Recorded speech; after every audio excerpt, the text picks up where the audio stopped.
Parece que tá meio torto aqui, não sei o que foi que deu de errado, né? Mas enfim, não tá uma coisa estranha aqui que eu não sei o que é. Ixi, Maria, não sei o que é. Travou. Quer saber? Vou ajeitar mais não.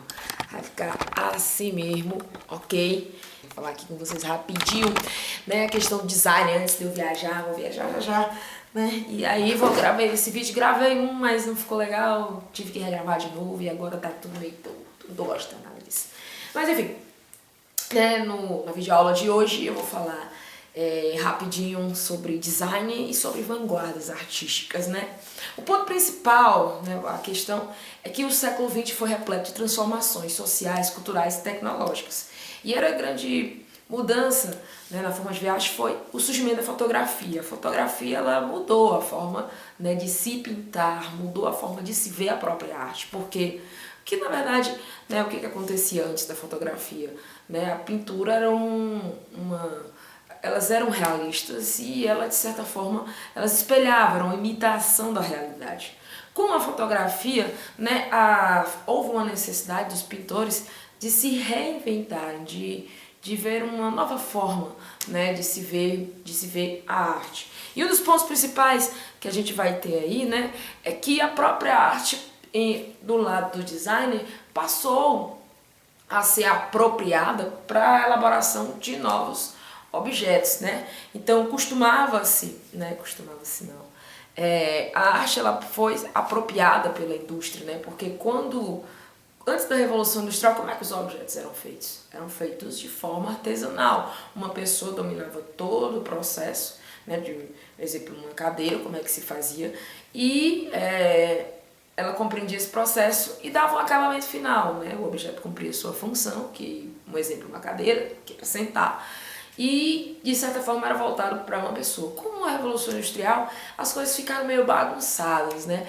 Porque tinha-se a função do objeto, mas o custo era barato, né? De certa maneira, comparando com um processo artesanal de um objeto, só que não tinha aquele acabamento, aquela coisa artística e tal e tudo mais, que algumas pessoas hoje procuram, né? Porque se fosse para comprar uma cadeira, as pessoas compravam, qualquer cadeira servia, mas não é bem assim, né? Então tem os custos aí por trás. E aí, né, o que vai acontecer? Né? De um lado a gente vai ter a arte na pintura se reinventando e de um outro a gente vai ter a indústria se apropriando dessa questão da arte. O design ele vai surgir com um ponto principal de unir o artístico, né, e o funcional.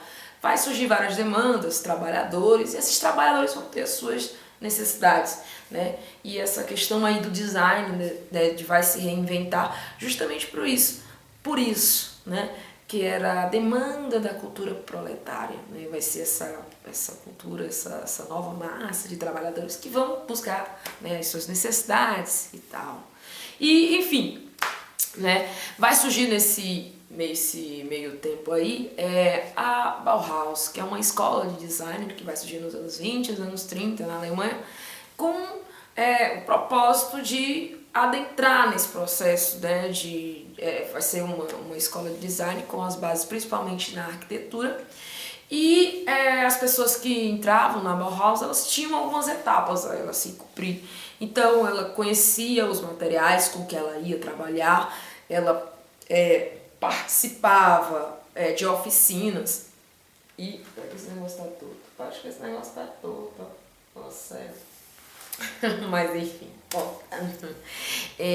a segunda etapa era em oficinas, na qual as pessoas elas aprendiam um pouco mais daquela técnica e tudo mais, sobre aquele material que elas queriam se aprofundar. E a última etapa era a apresentação do projeto, né, na qual saiu algumas ideias bacanas, né, da Bauhaus. Vou colocar aí depois aí para vocês verem. E aí, enfim, né, um dos pontos principais do design é desenhar um objeto que tenha uma sua utilidade, que ele cumpra uma função. Mas, né, o ponto é que primeiro se tem um problema e depois cria-se, né, o objeto para resolver essa solução desse problema. Um exemplo foi o Steve Jobs, que em 2007 causou uma revolução com o iPhone, que unia a questão do telefone celular mais o iPod de música. Então ele colocou, né, num aparelho, né, que era o iPhone, e uniu a questão de ligações, de câmera, edição de vídeos no próprio iPhone, mais a questão da música do iPod. Né? E que hoje muita gente usufrui, claro, é evidente que não é a mesma coisa, né, dos celulares Android e tudo mais, mas muita gente usufrui da tecnologia, né, em parte, do Android, que tem que foi lançado pelo iPhone. O iPhone saiu na frente e tudo mais. Essa questão de sair na frente, né, vai ser uma característica das vanguardas. As vanguardas artísticas, elas são compete, né? Vai ter o surrealismo, vai ter o dadaísmo, o fauvismo, o expressionismo, vão caracterizar um grupo de indivíduos, né, que têm objetivos em comum e que vão propor ações, ideias muito à frente da sua época. Um dos pontos principais vai ser um dos artistas, né, um dos nomes, na verdade, um dos nomes principais vai ser Pablo Picasso, né, com o seu cubismo, que vai chocar, de certa forma, a sociedade com a sua obra As Senhoritas da Rua d'Avignon, na qual são 5 mulheres nuas, né, em posições diferentes, cada uma com formas distorcidas e tudo mais. Por que essa distorção, né? Por conta dessa forma de ver, uma nova forma de ver a arte. Se fosse uma representação da realidade, para que fazer uma representação da realidade se a fotografia faz isso muito bem?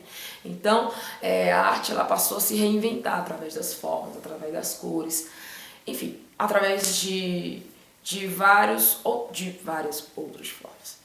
Então a gente vai ter aí as vanguardas artísticas, né, que vão romper com as regras clássicas, né, a forma tradicional de desenho, aquelas regras rígidas.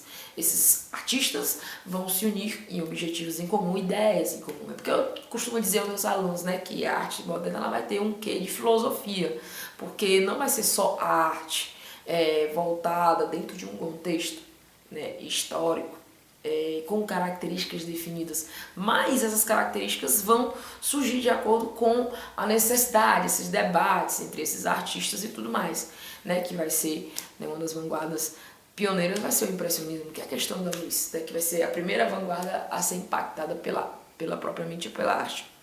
A gente vai ter, né, também provocando essas questões, essas confusões filosóficas, o René Magritte com a sua obra, né, Isto Não É um Cachimbo. Quando ele coloca o desenho de um cachimbo e coloca Ceci n'est pas une pipe, né, que significa isto não é um cachimbo, ele está provocando uma confusão na cabeça da pessoa. Como é que não é um cachimbo e aqui eu estou vendo um cachimbo? Né? O ponto principal, a questão é que é a representação, é a imagem de um cachimbo, não é propriamente um cachimbo. Assim como não sou eu que estou ali atrás, não dá pra ver, mas tudo bem. Mas não sou eu que tá, deixa eu pegar aqui. Não sou eu que tá ali atrás, é a minha imagem, porque eu tô aqui. E na verdade o que vocês estão vendo não sou eu, é apenas uma imagem minha, né? Eu tô aqui, mas não tô aí, entendeu? Mais ou menos assim. Então, o René Magritte vai provocar essas rupturas, né? Aliás, não o René Magritte vai provocar as rupturas, mas ele e mais outros artistas vão provocar continuamente essas rupturas, né? Esses questionamentos, essas reflexões, questionando principalmente essa questão da imitação, essa necessidade de ficar imitando as coisas, a realidade. Para quê? Vamos criar, né? Vamos causar uma confusão, fazer um questionamento, romper, né, a arte anterior. Então era propriamente isso que muitas das vanguardas do século XX vão fazer, propriamente dito. Ok? E para finalizar, né, os designers eles tinham alguns pontos, né, a se cumprir, que era a questão dos custos, o custo tinha que ser aceitável, a função, o produto tinha que cumprir a função e, principalmente, né, atender, né, a quem estava querendo o produto em si. Enfim, existem vários pontos, espero que vocês tenham tirado a dúvida e valeu, obrigada.